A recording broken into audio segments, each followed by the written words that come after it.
Thelma, qual é a maior motivação, a razão por trás dos seus trabalhos?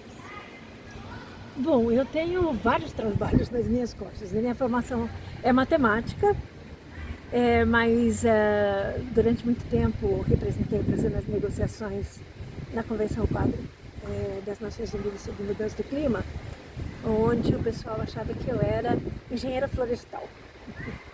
E agora me envolvendo muito mais, nos últimos 21 anos, eu diria, na questão do clima. E a motivação, eu acho que ela é crescente. Eu comecei na área ambiental, né, como pesquisadora do INPE por 37 anos, justamente numa área que utiliza imagens de satélite para fazer monitoramento dos recursos naturais, a evolução do desmatamento, a questão das queimadas.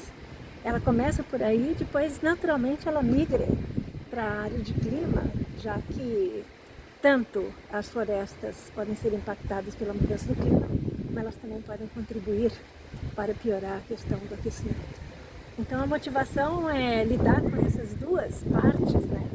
Ou seja, basicamente concentrado na questão do meio ambiente e com uma preocupação muito grande sobre a questão do aquecimento global, podendo afetar muito as próximas gerações, comprometendo a possibilidade das próximas gerações poderem ter uma qualidade de vida sustentável, equilibrada, da forma como a gente minimamente tem hoje. Como foi que você chegou até a vice-presidência do IPCC? É uma longa trajetória, né? Ou seja, eu comecei no IPCC e, na verdade, a gente se engaja no IPCC através de nomeações feitas pelos governos. Ou seja, o governo do Brasil fez a minha nomeação em 2002 para a presidência da Força Tarefa em Inventários Nacionais de Gases de Efeito Estufa, né? E lá eu fiquei nessa função num ciclo de 7 anos, depois em mais um ciclo de 6 anos, reeleita, depois de ter sido nomeada novamente pelo Brasil.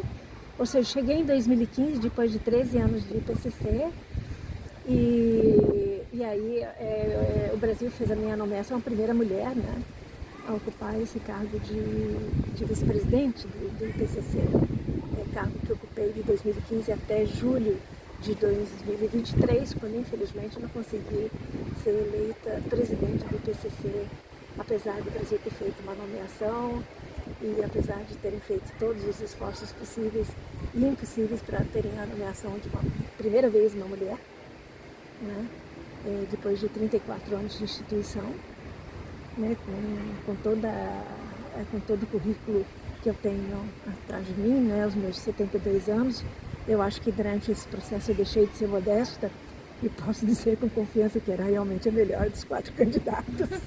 Qual foi o maior desafio que você enfrentou durante a sua carreira? A minha candidatura para o IPCC foi um desafio grande, porque, digamos, eu tive que viajar muito, particularmente eu acho muito complicada que todo o processo para uma nomeação, uma presidência, tem que ser seguido de muitas viagens, dinheiro enorme que os governos gastam quando tem esse dinheiro.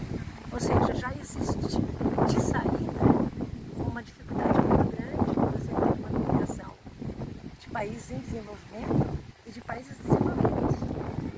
Ou seja, creio que a disputa não é nem mesmo justa, porque os países desenvolvidos têm muito mais possibilidade de viajar, muito mais possibilidade de enfim, articular com os governos em outras bases, né? Eu acredito que quando você está fazendo uma candidatura para um científico, os parâmetros devem ser puramente científicos, né? E que tenha uma escalada natural. Ou seja, eu já era vice-presidente, era natural que depois de 21 anos eu me tornasse a primeira mulher presidente de um país em desenvolvimento. E apesar de ter ficado finalíssima, não foi possível competir na última fase. Então, acho que foi desafiador porque, com a idade que eu já estou, com 72 anos, não é muito fácil você chegar da viagem, né, Claro, os embaixadores me recebiam para que a gente já começasse uma escalada de visitas a outras embaixadas do país. Por exemplo, estivemos na Etiópia, onde visitamos 25 embaixadas em 3 dias. Então era descer do avião, deixar a mala no hotel e partir, né, para uma jornada de visitas incansáveis. Aí você sai de lá, vai para o Cairo, mais uma série de visitas, aí você vai para a China, Indonésia, Nova York. Ou seja, chegou ao final, eu acho que pelo esforço que o governo brasileiro fez para a minha candidatura e pelo esforço pessoal que eu tive, né, e dedicação que todos nós tivemos, eu acho que apesar de ser um desafio e apesar de não termos levado a presidência, saímos vencedores. Saímos muito vencedores. E eu olho dessa forma e acredito piamente que o Brasil deixou sua marca de coragem, de ter uma pessoa à altura de ter chegado à final, né? E chegado com todo um potencial, uma bagagem, vamos assim dizer, que foi um orgulho para o Brasil, um orgulho para mim, né?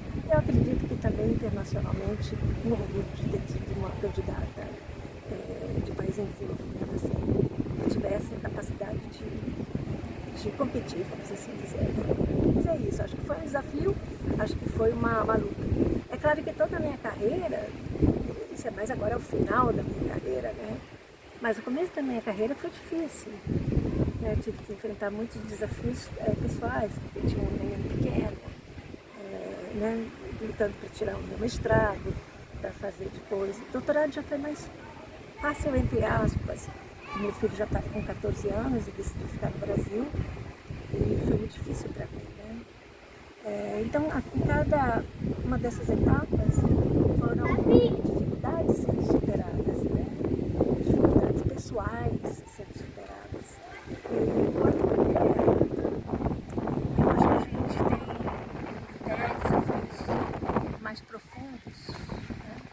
Se você imaginar, por exemplo, nós estamos falando de muitos anos atrás, quando eu estava fazendo meu mestrado, por exemplo, meu bacharelado, que eu fiz nos Estados Unidos. Então nós estamos falando aí de 50 anos atrás, né? Como era diferente assim, essa realidade de a mulher não ser vista assim, como uma pessoa que tem que cuidar dos filhos, cuidar da casa, estudar, ir bem. Eu tinha que conseguir uma bolsa de estudos, que eu consegui, tinha que manter, né? E manter essa bolsa de estudo não era simples. Fazer 9, 10, 11 disciplinas por trimestre, né? E acabou sendo a aluna que conseguiu a graduação Equity em 2 anos e meio, né, nos Estados Unidos, e que levou a universidade a me convidar para fazer o mestrado em seguida, me dando bolsa integral, sem necessidade de ter mestrado desemprego. Então foram coisas que ao longo do tempo você vai superando e não para pensar o quão difícil aquilo é. Hoje eu olho para trás, repetiria tudo isso novamente, né, com muito prazer, mas a gente precisa ser forte, a gente precisa ter uma meta, a gente tem que ter um sonho, tem que ter alguma coisa a mais que te leve a fazer isso, não como uma obrigação, não nada, é simplesmente porque você quer vencer, porque seu sonho é muito maior do que os obstáculos.